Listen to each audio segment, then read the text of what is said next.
Good evening बच्चों।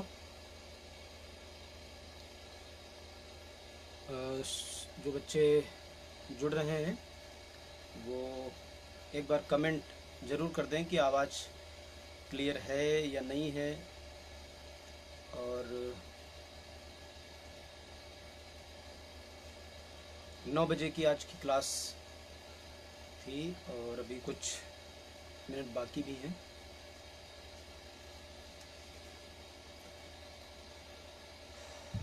जो बच्चे जुड़ रहे हैं वो कमेंट ज़रूर करें ताकि पता लग पाए कि वो क्लास में हैं, वो इस क्रम में हैं।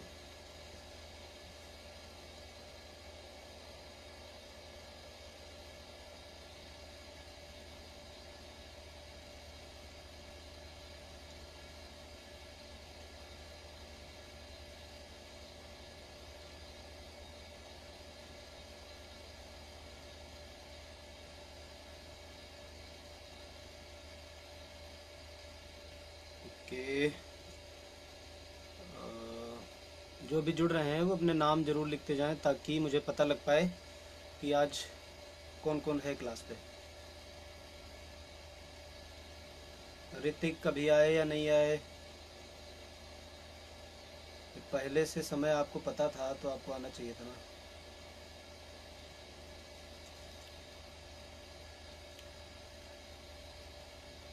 विनय सिंह, SK मिश्रा जुड़ चुके हैं और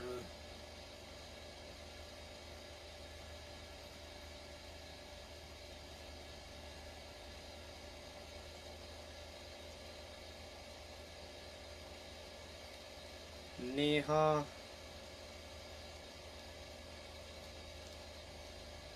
और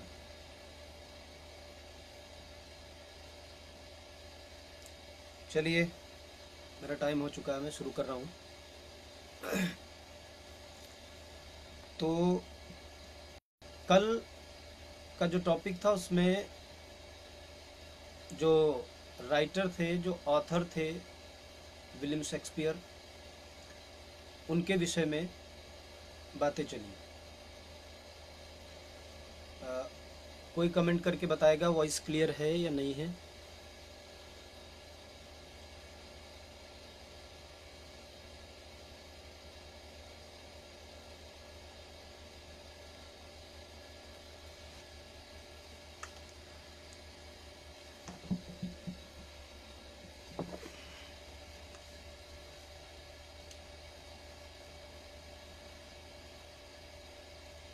वॉइस क्लियर है या नहीं है, कोई एक बता दे। कोई भी एक बच्चा ये बता दे वॉइस क्लियर है या नहीं है।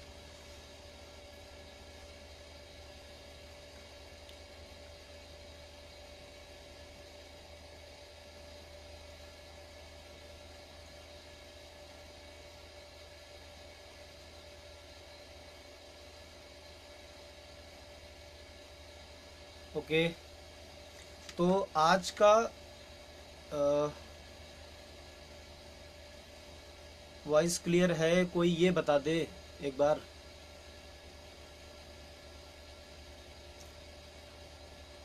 अनुष्का बताएं वॉइस क्लियर आ रही है।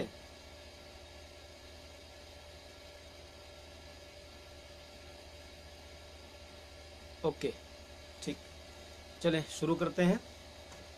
तो कल का जो सेगमेंट था, जो टॉपिक था, उसमें विलियम शेक्सपियर के बारे में हमने जाना। जो आज का टॉपिक है उसमें जो इंटर के बच्चे हैं और जो फर्स्ट ईयर के हैं, जो BA के हैं, तीनों लोगों के लिए कंबाइंड क्लास एक तरह की होगी। जो सुन रहे हैं वो चाहें तो कॉपी पर नोट भी कर सकते हैं, क्योंकि कुछ इस तरीके के भी इसमें आपको क्वेश्चन मिलेंगे जो ऑप्शनल में अक्सर आगे हमसे पूछे जाते हैं, कभी कभी कॉम्पिटिटिव में भी पूछे जा सकते हैं रचना के तौर पर। तो जो द मर्चेंट ऑफ वेनिस आज का जो नाटक है, जो ड्रामा है, ये विलियम शेक्सपियर का ये लिखा हुआ है और इसकी जो रचना है वो मानी जाती है कि 1500 96 से 99 के बीच। और जो फर्स्ट इनका जो ड्रामा का एक कलेक्शन था, जिसको फर्स्ट के नाम से जाना जाता था, फर्स्ट फ्लोर्स के नाम से, उसमें से लिया गया है। इस ड्रामे में ध्यान देंगे, मैंने कल आपको एक बात बताई थी कि 37 places were written by William Shakespeare.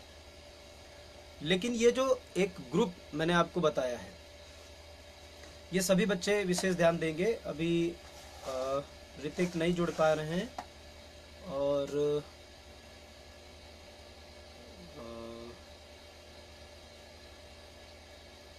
अभिषेक बेटा मैसेज की जगह लाइव आ जाओ, क्लास चल रही है,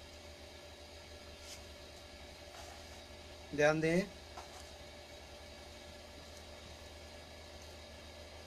ठीक है, तो सबसे पहली चीज जो हमको याद रखनी है वो ये याद रखनी है कि नाटक जो लिखा गया वो कब से कब तक माना जा सकता है?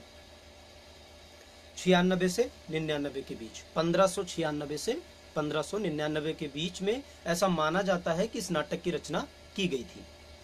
लेकिन पब्लिश ये नाटक सन 1623 में हुआ, पहली बार विलियम ब्रदर्स के द्वारा इसको प्रकाशित किया गया। और ये नाटक जो है वो फर्स्ट फोलियो से लिया गया है। और इस फर्स्ट फोलियो ग्रुप में 36 प्लेस शामिल किए गए हैं। एक जो नाटक है वो अलग है, उस पर भी हमें ध्यान नहीं देना है, हमें अपने टॉपिक पर रहना है ताकि हम विषय से बाहर भी ना जाएं और हमको जानकारी भी अच्छी मिल जाए। इस नाटक का जो जब भी हम कोई मूवी देखते हैं और उसमें सबसे ज्यादा प्रभावी जो कैरेक्टर होता है, जो चरित्र होता है, वो हीरो का माना जाता है, एक्टर का माना जाता है। उसके बाद रिप्लेस करता है एक्ट्रेस पर। और वो एक्ट्रेस कभी कभी आपने अब आजकल के जो भी फिल्में दर्शाई जा रही हैं उनमें देखे होंगे कि कभी कभी एक्ट्रेस की अहम भूमिका दिखा दी जाती है और कभी कभी एक्टर की अहम भूमिका दिखा दी जाती है। और यही क्रम हमेशा से चलता चला आ रहा है। लेकिन विलियम के कुछ नाटक ऐसे हुए जिसमें उन्होंने सबसे हट के चीजें दर्शाई, जैसे मैकबेथ। आपसे ये बात पूछी जा सकती है कि विलियम के किस नाटक में हीरो के नाम पर, उस हीरो के नाम पर नाटक का नाम नहीं रखा गया, मैकबेथ। ये ध्यान रखेंगे, ये पूछा जा सकता है। और आगे सबसे ज्यादा जरूरी है, हमारे कंपटीशन में भी कई बार इस तरह के प्रश्न हमसे पूछे गए हैं। मैकबेथ एक नाटक है जिसमें मैकबेथ एक विलेन है, एक खलनायक है, लेकिन इस नाटक का नाम उसी मैकबेथ के आधार पर, खलनायक के आधार पर ही रखा गया है। ये प्रोसेस विलियम ने कोई पहली बार नहीं अपनाया था। इससे पहले जो मैं आपको आज, मैंने ये मैकबेथ की बात क्यों उठा दी, बात तो द मर्चेंट ऑफ वेनिस की चल रही, उसका कारण है, मैंने आपको बताया है कि अगर आप शुरू से अंत तक अच्छे से सुनेंगे तो आपको बेहतर समझ में आएगा कि मैं आपसे बताना क्या चाह रहा हूं, और आप वहां तक पहुंच पाएंगे जहां तक मैं चाह रहा हूं। सबसे पहले द मर्चेंट ऑफ वेनिस का जो नाम था, द ज्यू ऑफ वेनिस था।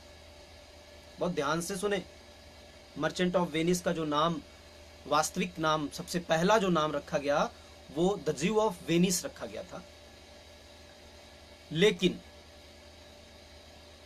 प्रभावों को कम देखते हुए ज्यू यहां पर एक यहूदी शायलॉक है। अभी आपको मैं कैरेक्टर के बारे में बताऊंगा, पहले यह जान लेते हैं कि इसका नाम कहां से आया।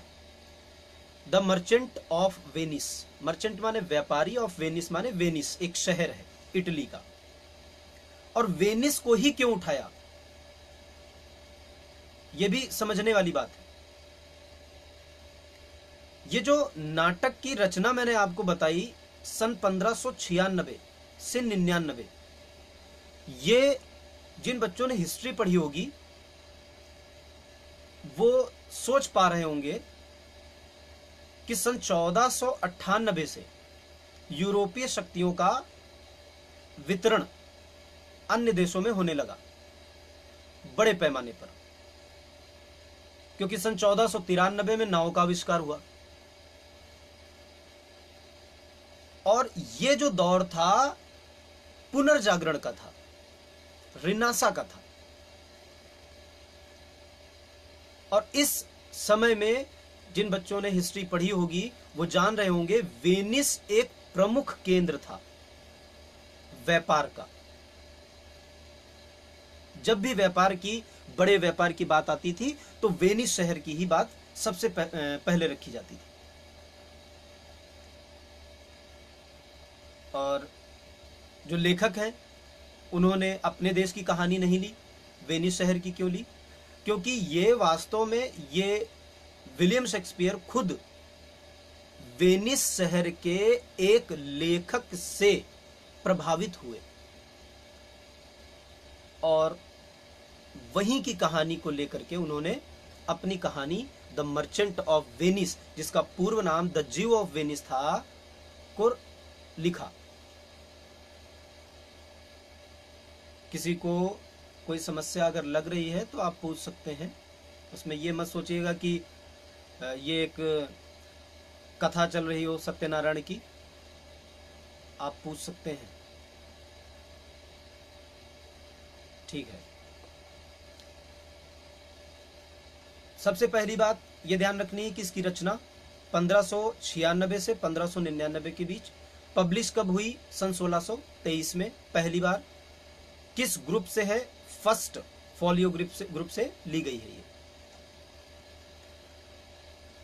ये विलियम के प्रारंभिक नाटकों में जानी जाती है, जो उन्होंने सबसे पहले कुछ नाटकों की रचना की, ये उनमें से एक है। इसको माना क्या जाए? अब इसका जो प्लॉट थीम है वो देखा जाए।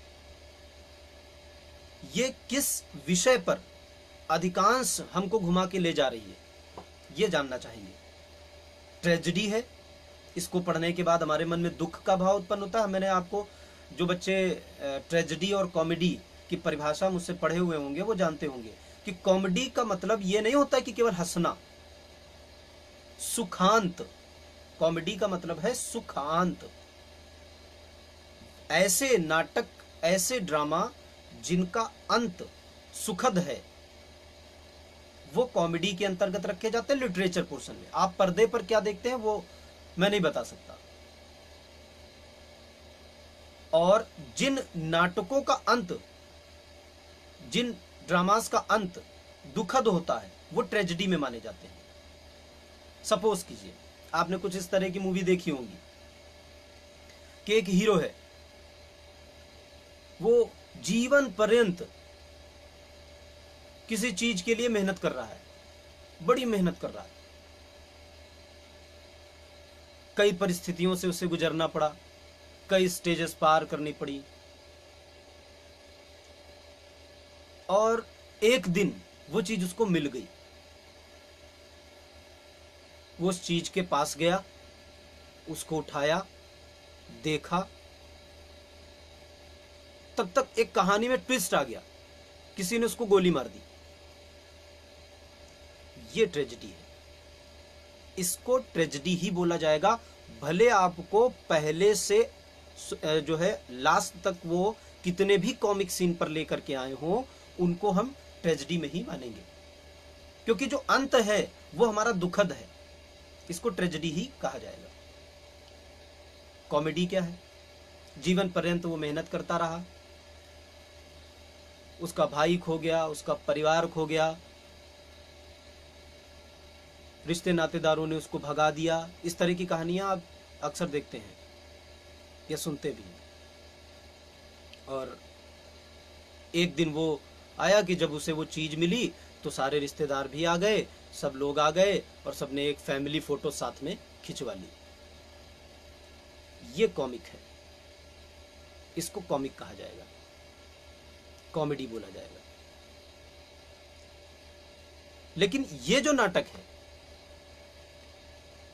ये ट्रेजिक प्लस कॉमिक दोनों ही है। बहुत अच्छा कॉम्बिनेशन ट्रेजेडी और कॉमेडी का हमको द मर्चेंट ऑफ वेनिस में देखने के लिए मिलेगा। बहुत अच्छा।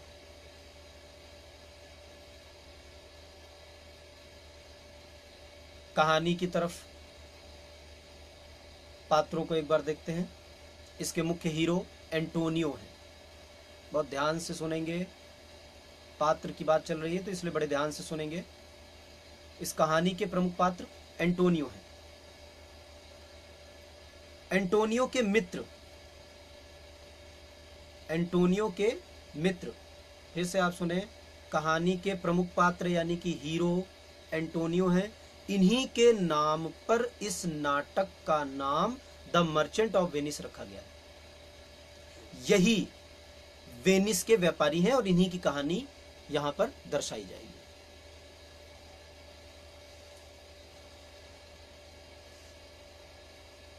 बेसानियो इनके मित्र हैं, ग्रेशियानो इनके मित्र हैं, लोरेंजो इनके मित्र हैं।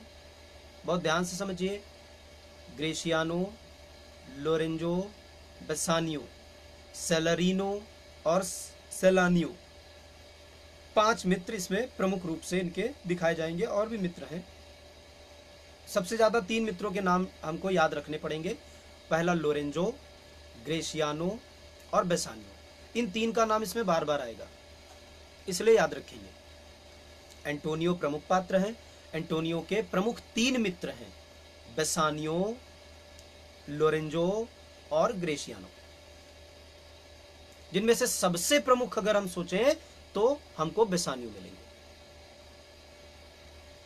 और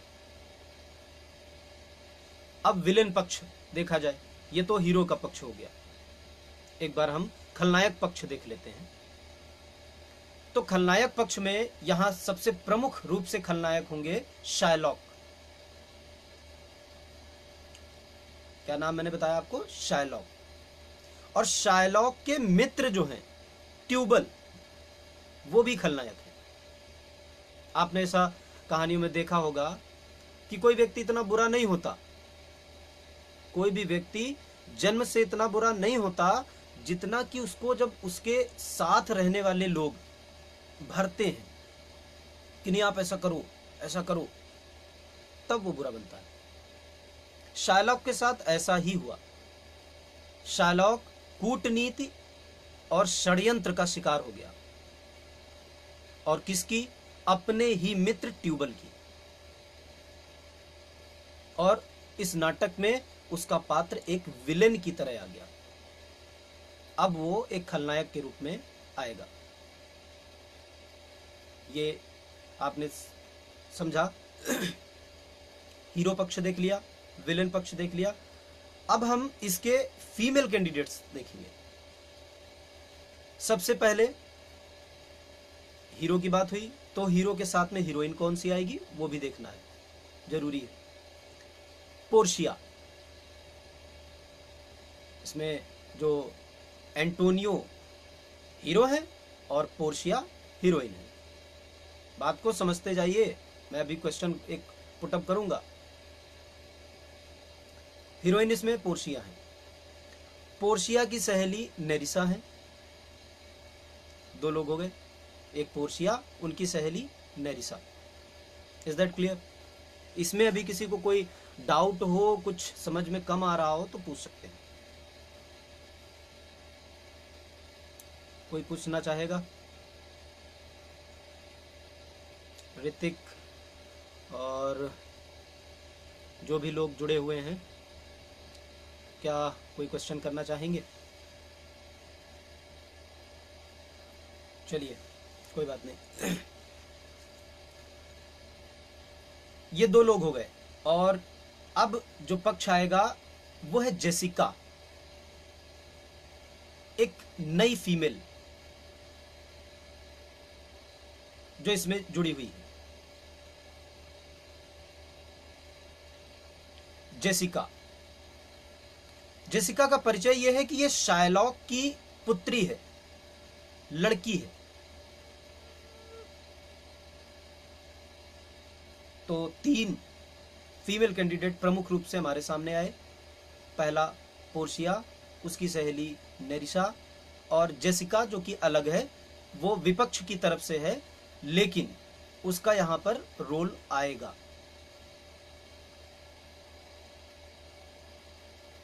जो बच्चे सुन पा रहे हैं वो, और संभव हो तो जरूर जो जानकारी में बच्चे हैं उन तक जरूर पहुंचाएं। कहानी 5 एक्ट में बटी हुई है, और सबसे बड़ा एक्ट जो है वो दूसरा है। 5 एक्ट में कहानी है, और सबसे छोटा एक्ट जो है वो लास्ट एक्ट, 5th जो एक्ट है वो सबसे छोटा एक्ट है। इसमें कोई सीन नहीं है। अभी हम आगे इस पर बहुत विस्तृत रूप से चर्चा करेंगे, क्योंकि ये एक जो बच्चे पढ़ रहे हैं वो जानते हैं ये पूरी एक पुस्तक है, एक किताब है। इसको एक दिन में नहीं समझाया जा सकता है। अक्सर इस तरह की चीज़ें पाई जाती हैं कि एक दिन में इसको पढ़ा दिया जाता है, लेकिन ऐसा नहीं है। चलें, 5 एक्ट में बटी हुई कहानी है।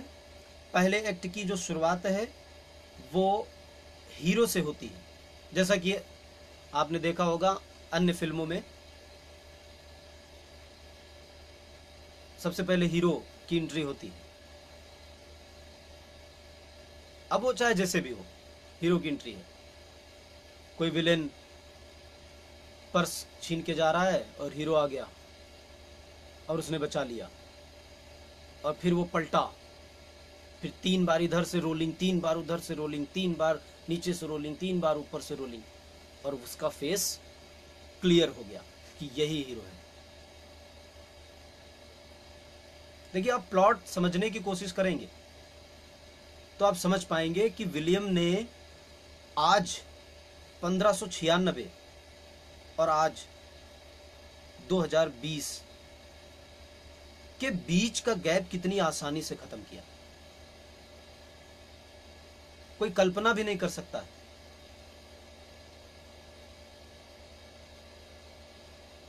ऐसे ही द किंग ऑफ ड्रामा का टाइटल नहीं दिया गया। कहानी की शुरुआत होती है एंटोनियो से।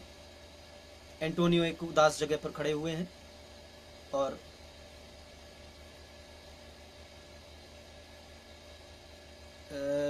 ऋतिक ने बताया है सीन के बारे में बता दीजिए। बेटा, सीन के बारे में डिटेल में जिस दिन नाटक बोर्ड पर मैं आपको लिख करके बताऊंगा, आज तो सिर्फ सारांश की मत चल रहा है, उस दिन आपको किस एक्ट में कितने सीन हैं वो भी बता दूंगा मैं, ठीक है।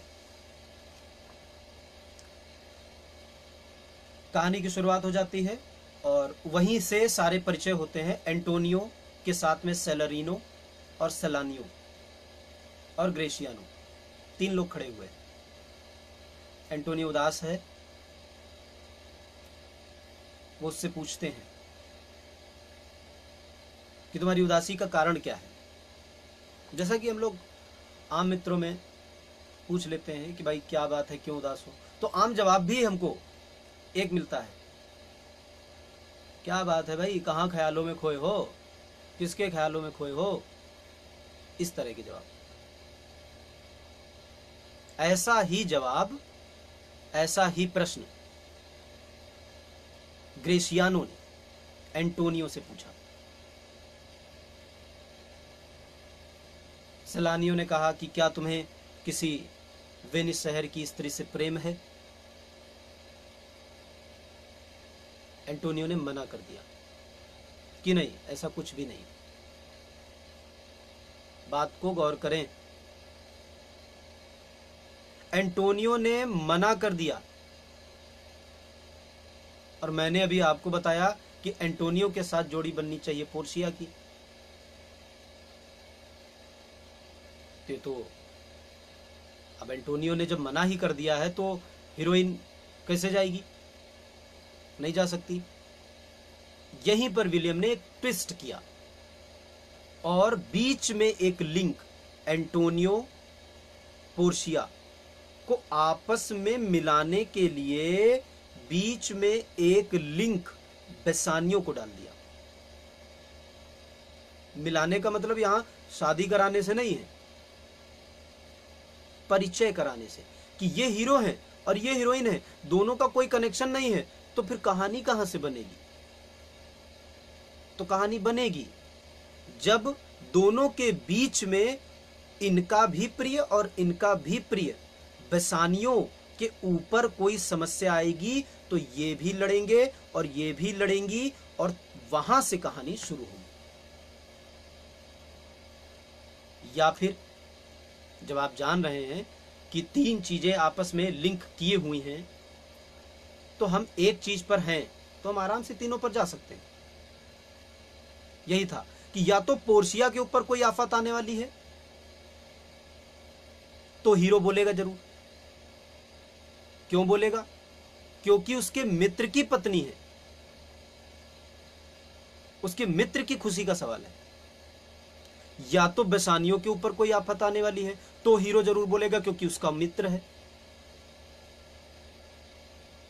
और या फिर एंटोनियो के ऊपर कोई आफत आने वाली है तो बेसानियो बोलेगा क्योंकि ये भी उसका मित्र है, या फिर बेसानियो के ऊपर कोई आफत आने वाली है तो पोर्शिया बोलेगी क्योंकि उसका हस्बैंड है। ध्यान दें, आगे जो जोड़ी बनेगी वो बेसानियो और पोर्शिया की बनाई जाएगी। मैं शुरुआत में आपको बता रहा था कि विलियम ने ये ऊंचाई बड़ी सरलता से नहीं पाई थी, बहुत कुछ नए परिवर्तन करने के बाद उनको यहां तक पहुंचाया गया, उनके परिश्रम ने उनको पहुंचाया। तो ये चीज आपके समझ में आ गई कि इसमें कैरेक्टर्स जो हैं वो कौन कौन है, हीरो कौन है और हीरो का मित्र कौन है और उसकी पत्नी कौन बनेगी। ये तीन बातें बहुत ज्यादा जरूरी हैं, तभी आपको नाटक आगे समझ में आएगा। हीरो एंटोनियो, उनके मित्र बेसानियो, उनकी पत्नी पोर्शिया और पोर्शिया की सहेली नेरिसा, ये चार लोग आपस में जुड़े हुए हैं एक दूसरे से। एंटोनियो मना कर देता है कि नहीं, ऐसा कुछ भी नहीं है, मैं अपने व्यापार को लेकर के चिंतित हूं। कहानी में हीरो किस चीज के लिए चिंता कर रहा है? अपने व्यापार के लिए, अपने व्यापार के लिए। हमने आज की फिल्में देखी तमाम सारी, वो बेसिकली उन्हीं चीजों की ओर फोकस करती है जिसके लिए हीरो आगे लड़ेगा। और यहां पर एंटोनियो ने सबसे पहली कमजोरी अपनी बता दी, व्यापार, बिजनेस। वो एक बड़ा व्यापारी है, उसने अपना सारा पैसा अपने व्यापार पर, अपने जहाजों पर लगा दिया है, जिसके कारण अब उसे चिंता है। मौसम बिगड़ चुका है, समुद्र में तूफान है, इससे उसकी चिंता बढ़ गई है। वो इस वजह से चिंता में खड़ा है। उसके मन में इस तरह की कोई प्रेम की भावना किसी महिला के प्रति नहीं थी। और उसी समय एंट्री होती है बेसानियो की। बेसानियो के आते ही तीनों दोस्त टिप्पणी करते हैं कि अब तो तुम्हारा चहेता आ गया, अब इसे तो अपना कारण सही सही बताओगे ही। और वही होता है, बेसानियो के आते ही तीनों चले जाते हैं और बेसानियो अकेले एंटोनियो से पूछता है कि तुम्हें किस बात की तकलीफ है, क्यों इतना चिंता में हो। एंटोनियो उससे सारी बातें बताता है और बेसानियो वहीं पर पहला प्रस्ताव रखता है कि उसे बेलमोंट, ध्यान देंगे जगह के नाम पर फोकस करें, बेलमोंट नामक जगह पर पोर्शिया नामक महिला निवास करती है, उससे प्रेम है और वो विवाह भी करना चाहता है। ये तो खुशी की बात है मित्र के लिए, उसके मित्र की शादी है, उसके मित्र को जो है एक जीवन साथी मिलने वाला है। उसने तमाम सी बधाइयां दी। लेकिन बेसानियो ने वहीं पर एक चिंता की विषय की बात भी कर दी कि उसके पास पर्याप्त रुपया नहीं है वहां जाने के लिए।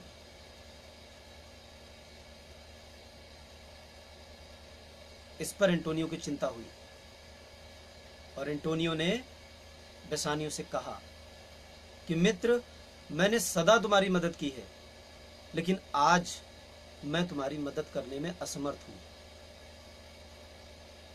बेसानियो दुखी हो जाता है कि उसके प्रेम का सवाल है। अगर वो वहां नहीं पहुंचा तो जो पोर्शिया का विवाह है वो किसी दूसरे के साथ हो जाएगा, कोई दूसरा स्यूटर। देखिए ध्यान दें, यहां पर एक शब्द लगाया जाएगा बार बार, स्यूटर। स्यूटर का मतलब प्रेमी, और यहां प्रेमी का मतलब उस प्रेमी से नहीं है जो आजकल है, ये उस समय के प्रेम से है, यानी स्वयंवर। वहां जितने लोग उपस्थित होते थे उनको स्यूटर्स बोला जाता था। ये शब्द लगाया जाएगा। कोई दूसरा शूटर उसको लेके चला जाएगा और उससे विवाह हो जाएगा। बेसानियो अपना दावा प्रस्तुत करना चाहते थे, भले ही वो परीक्षा में पास होते या ना होते, लेकिन उनको वहां जाना आवश्यक था।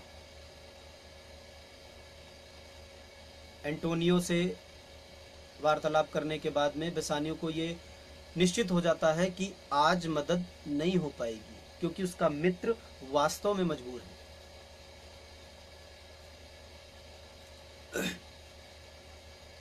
लेकिन एंटोनियो ने एक रास्ता बताया। मैंने बताया ना, मित्र वही जो विपत्ति में साथ दे। एंटोनियो के पास खुद भी धन नहीं है और बेसानियो के पास भी धन नहीं है, लेकिन एंटोनियो ने बेसानियो का काम न रुकने के लिए एक रास्ता बताया। उसने बताया कि इस पूरे वेनिस शहर में या तो सबसे बड़ा व्यापारी मैं हूं या फिर शायलॉक है। भाई, हीरो की तो एंट्री हो चुकी, अब विलेन की भी तो बारी आनी चाहिए। उसे भी तो मैं जानना है ना कि वो यहां पर किस तरीके से रोल करेगा। पहला नाम यहीं पर एंटोनियो के मुंह से विलेन का आता है। ये क्वेश्चन हो सकता है कि सबसे पहला नाम शायलॉक का किसने लिया? एंटोनियो ने लिया। उसने बताया बेसानियो से कि ये तुम्हें इतना 3000 डुकेट्स, ध्यान देंगे जैसे हमारे यहाँ रुपया चलता है, इस प्रकार से वेनिस शहर में उस समय डुकेट्स थे। वो 3000 डुकेट्स की उसको जरूरत थी। 3000 डुकेट्स फॉर 3 months। और उसने उधारी जो ली वो कितने महीनों के लिए ली थी? 3 महीने के लिए।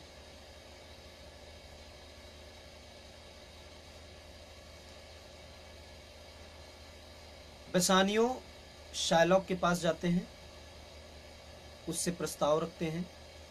शायलॉक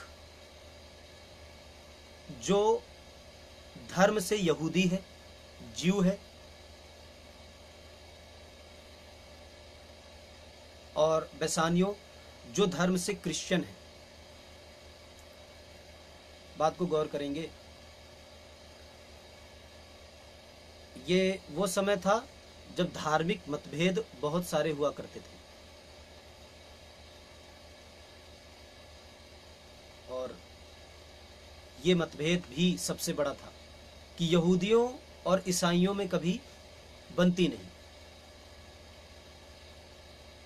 जो बच्चे इतिहास में रुचि रखते हैं वो जानते होंगे कि क्यों नहीं बनती, क्योंकि ईसाइयों का ऐसा मानना है कि यहूदियों ने ईसा मसीह को सूली पर लटकाया। इस वजह से इन दोनों पक्ष में कभी बनी नहीं। एक तो ये कारण था शायलॉक का विलेन होना। दूसरा, शायलॉक जब भी रुपया किसी को देता था तो ब्याज पर देता था, और एंटोनियो जब भी किसी को रुपया देता था मदद के तौर पर देता था, ब्याज पर नहीं देता।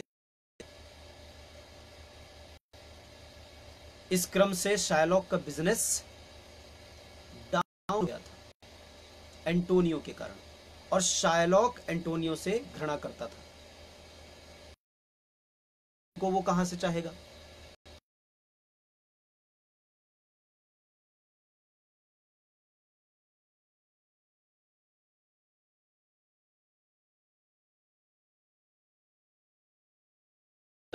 दूसरा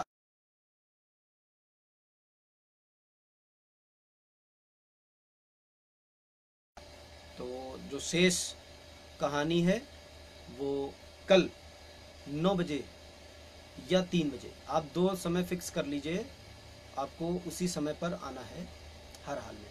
आज की कहानी में हम कहाँ तक गए हैं? बसानियो शायलॉक के पास जाता है, लेकिन शायलॉक मदद करने से मना कर देता है। अब बसानियो क्या करेगा?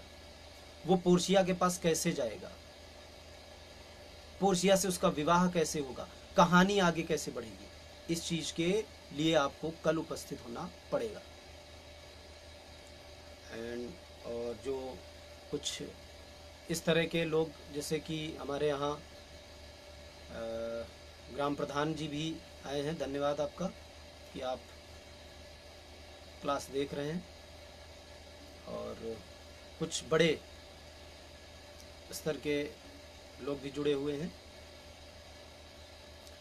तो शेष कहानी के लिए बच्चों कल आपको 9 बजे या 3 बजे आपको हर हाल में उपस्थित होना है। आज की कहानी का दूसरा पार्ट चल रहा है, आपको ये याद रखना है। एक्ट दूसरा चल रहा है जिसमें बेसानियो शायलॉक के पास जा चुका है और शायलॉक उसकी मदद करने के लिए मना कर चुका है कि तुम उस व्यक्ति के मित्र हो जिसने मेरा बिजनेस डाउन किया है, मैं तुम्हारी मदद नहीं कर सकता। शेष